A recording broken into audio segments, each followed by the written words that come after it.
A reading from 1 Kings.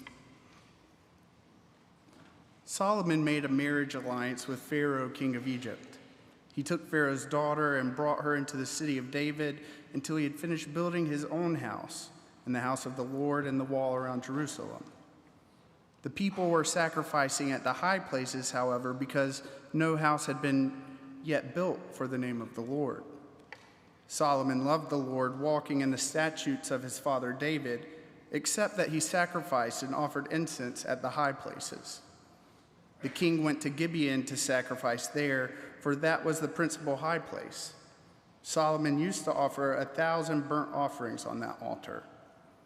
At Gibeon, the Lord appeared to Solomon in a dream by night, and God said, "Ask what I should give you." And Solomon said, "You have shown great and steadfast love to your servant, my father David, because he walked before you in faithfulness, in righteousness, and in uprightness of heart toward you. And you have kept for him this great and steadfast love, and have given him a son to sit on his throne today. And now, O Lord my God, you have made your servant king in place of my father David, although I am only a little child. I do not know how to go out or come in. And your servant is in the midst of the people whom you have chosen, a great people so numerous they cannot be numbered or counted. Give your servant, therefore, an understanding mind to govern your people, able to discern between good and evil, for who can govern this great people of yours?" It pleased the Lord that Solomon had asked this. God said to him, "Because you have asked this and have not asked for yourself long life or riches or for the life of your enemies, but have asked for yourself understanding to discern what is right, I now do according to your word. Indeed, I give you a wise and discerning mind. No one like you has been before you, and no one like you shall arise after you." This is the word of the Lord. Thanks be to God.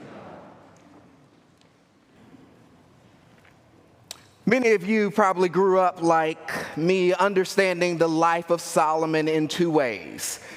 He was known as the wisest of them all, or he had 700 spouses and many, many others.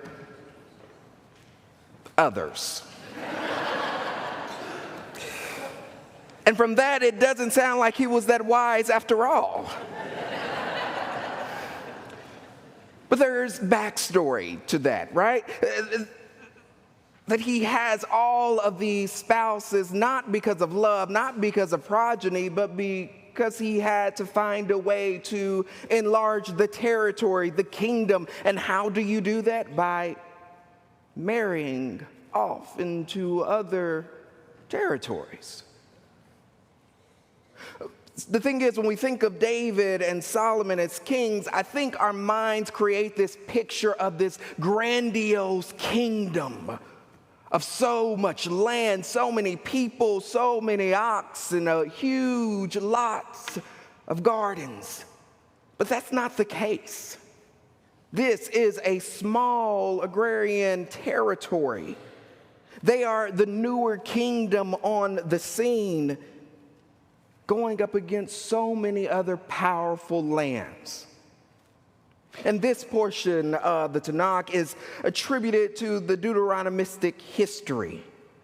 It changes how we have looked at the text from Genesis, Exodus, Leviticus, Numbers, and gives us a jump into a very different look of conquest and God's provision of the Israelites. So how we understand Deuteronomy, Joshua, Judges, Samuel, Kings, and many of the prophets is going to look totally different from what we read before. The questions begin to ask in this narrative is, where will they go? Who will they fight? Who will they kill? Who will they conquer? And will they actually obey God in this? From their present situation, it shows that they don't actually obey God because they're in exile. See, while this book is being written, while much of the Deuteronomistic history is being written, the people of Israel are writing this, hearing these stories while in the Babylonian exile. And so the idea of the powerful taking over the small is something that they are living day after day after day. And so this historian weaves aspects of their now and their past together. And the goal isn't that it will change the way the past is looked upon or even what is happening in their present situation. The goal is that when they move into the future, they will better understand how those before them acted and how they should act in the sight of God. So just imagine. Just imagine these folks in exile sitting around a fire, hearing the stories of their past, of their ancestors, watching guards constantly walk by to make sure that none of them get out of line. And all of a sudden, the matriarch of the group sits down and begins to share stories. There was a new king.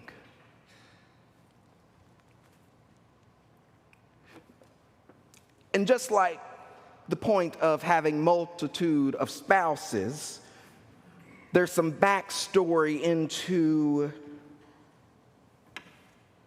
who this king is and why we've come to understand this king as Solomon, the wisest of them all, period.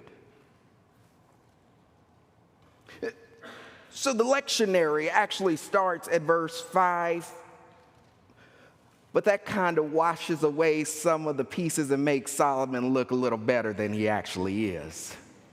So we have to take it to the first verse where he talks about being married to an Egyptian princess. This marriage is forced.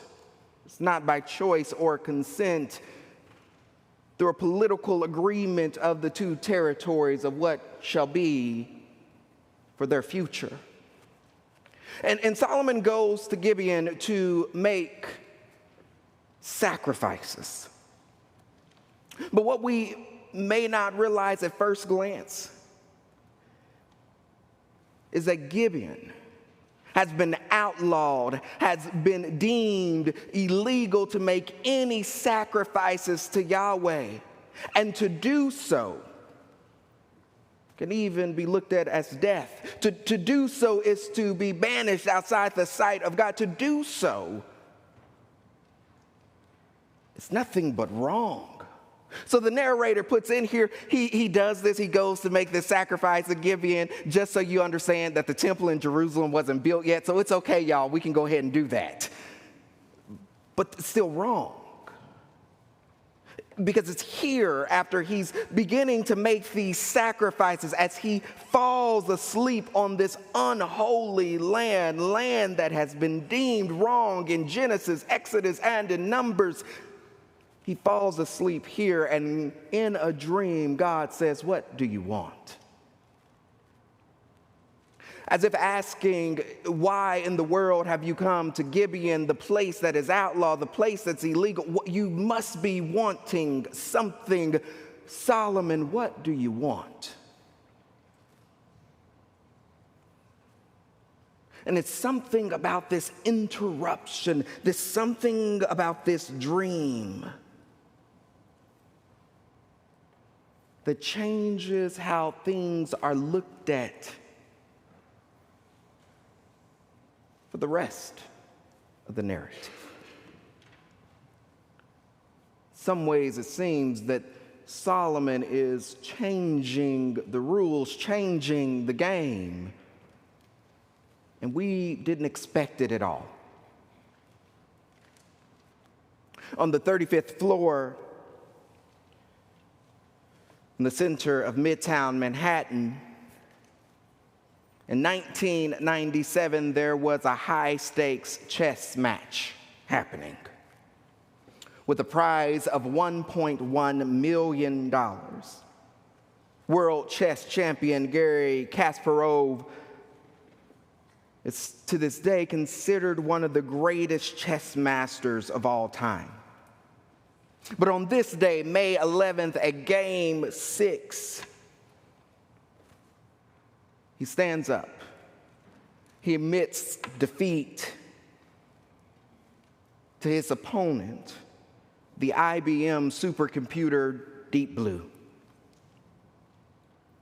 Deep Blue was dubbed to have known or to calculate as many as 100 billion to 200 billion positions in 3 minutes.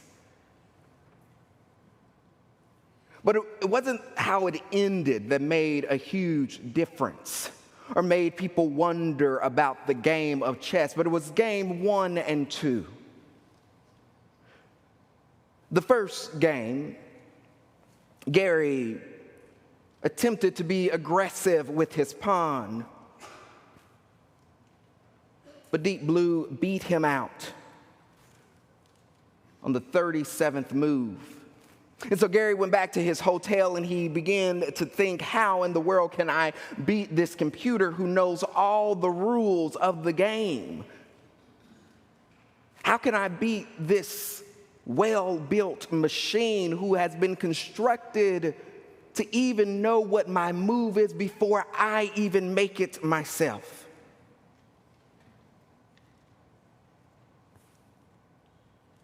But game 2 comes around. And Garry makes his first move. The computer makes the next move. And something totally different happens that stuns everyone. He makes a play that no one has seen before, that seems like it's a crazy play. It seems like it shouldn't happen at all. They begin to look through the books to even see if it's a legal move, and it confuses the computer itself to not know which move to take. A computer that was known to have 100 to 200 billion moves ready in 3 minutes had no idea what to do next because of one play. Garry states and results this to being that he realized that what the computer could not do, what the machine could not do, was be human. So if the computer was always going to make the right moves according to the rules, why not make the dumbest move that goes against all the rules? So his move becomes incomprehensible to all who see. I'm not saying what Solomon's move is next is dumb. I'm just saying it's not really comprehended throughout much of the stories before him, or even the people that are listening and understanding, because what Solomon does is that he makes a move that's different from all kings of all kingdoms. And it washes away even sacrificing at Gibeon. He throws his pawn out there and he moves toward humility.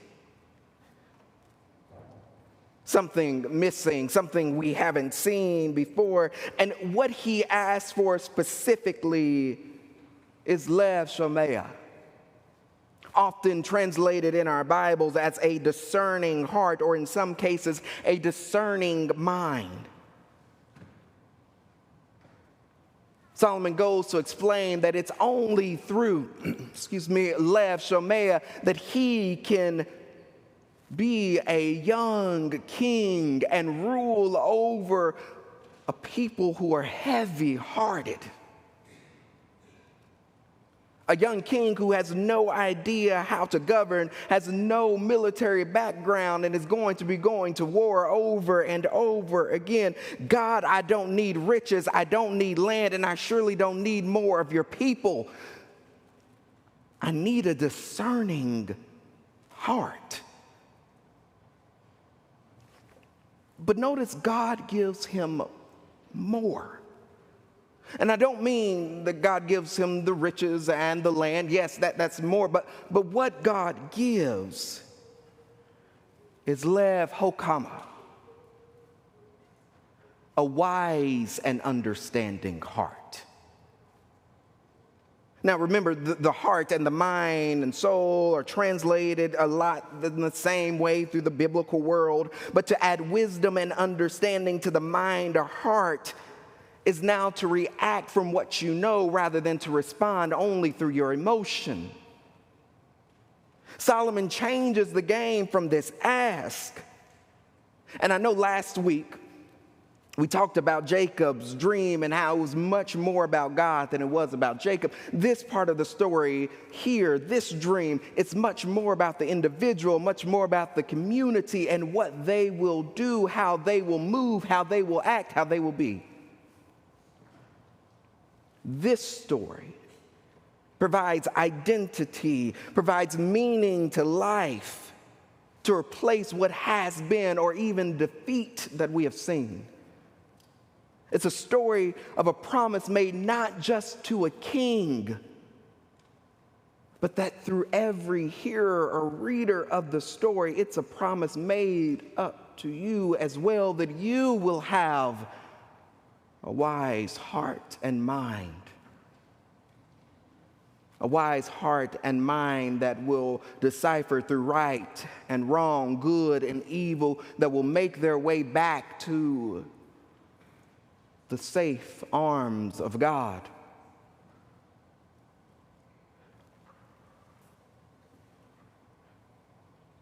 And if this is wisdom, or how we've defined it in some type of way, maybe we've had it wrong for some time. Maybe we've been more like the machine, shaped to know all the rules and the ethics for each move of our lives, whether we decide to do it or not, rather than actually assessing what has been implanted within our humanity. Maybe wisdom isn't something you just apprehend when you get old, because Solomon's a young child, as he states. Maybe it's not just about experience either. What if wisdom is more than knowledge, more than getting what you want out of life, more than making it to the place that you thought you'll always get to by climbing the ladder? What if the intent of biblical wisdom is to bring the soul into alignment with God's ways? Because we know, y'all, as humans, we have a tendency to get out of alignment. The philosopher Seneca states that wisdom is a right understanding, a faculty of discerning good from evil, what is to be chosen and what is to be rejected. A judgment grounded upon the value of things, not upon the opinion of them.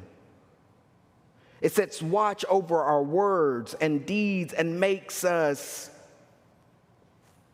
to fall within good. It has for its object of things past and things to come and things eternal. It examines all circumstances of time and nature and even the mind.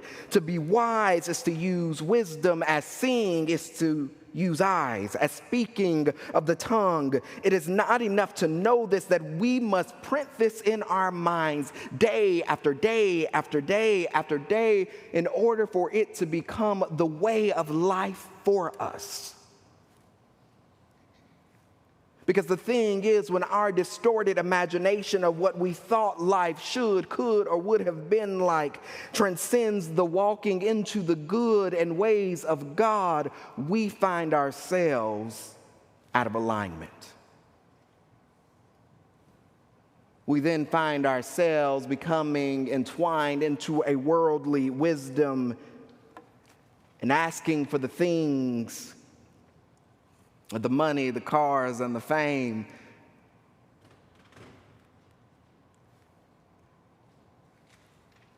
But a wise and understanding heart shows the ontological character of who God has created us to be.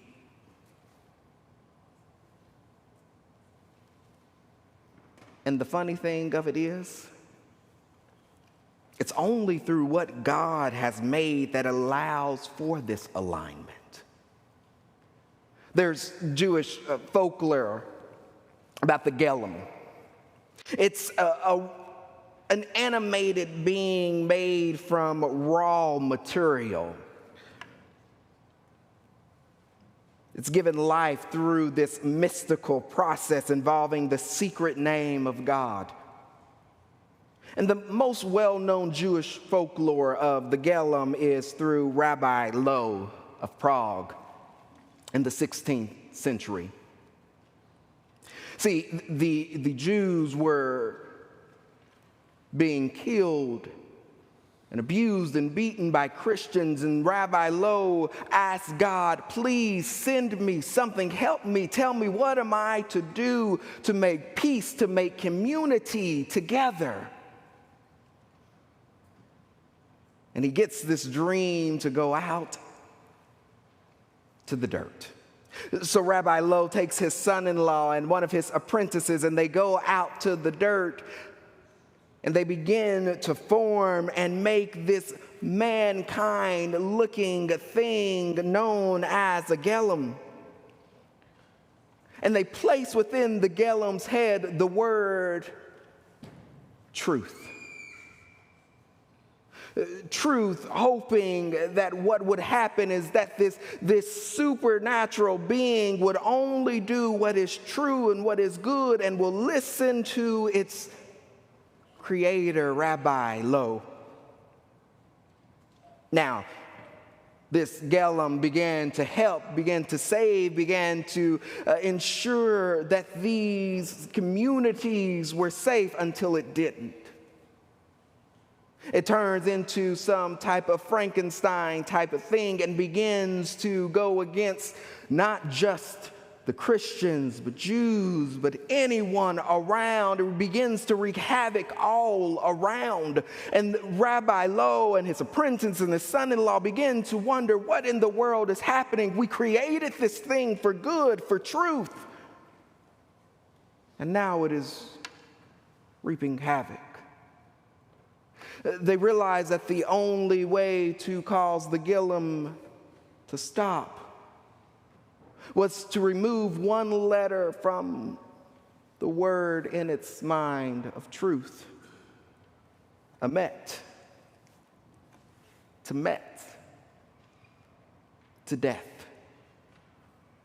The rabbi cried out, why in the world is this happening? We thought this is what we were leading to be. We thought this is what we were supposed to do, to go to the dirt, to create this. And the response they get from God is that the Gelim had no idea to choose between right and wrong, good and evil. The Gelim was just some being told what to do. The call to the dirt was to you, was to the people, to the community, because it is only through what I have made, what God has made, that is able to choose and be directed in the ways of wisdom.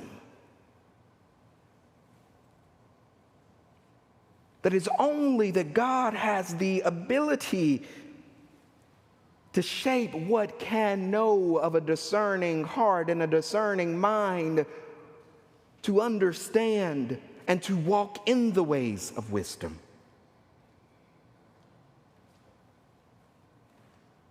And my friends, if nothing else can have a discerning heart or a discerning mind, why don't we try it? If only we are the ones created by God to do such a thing, why not use it? Why not see what it can do, not about our past, but for our future? This was the lesson to the people in exile. This is the lesson to the people in the pews. This is the lesson that we hope we take and act upon. This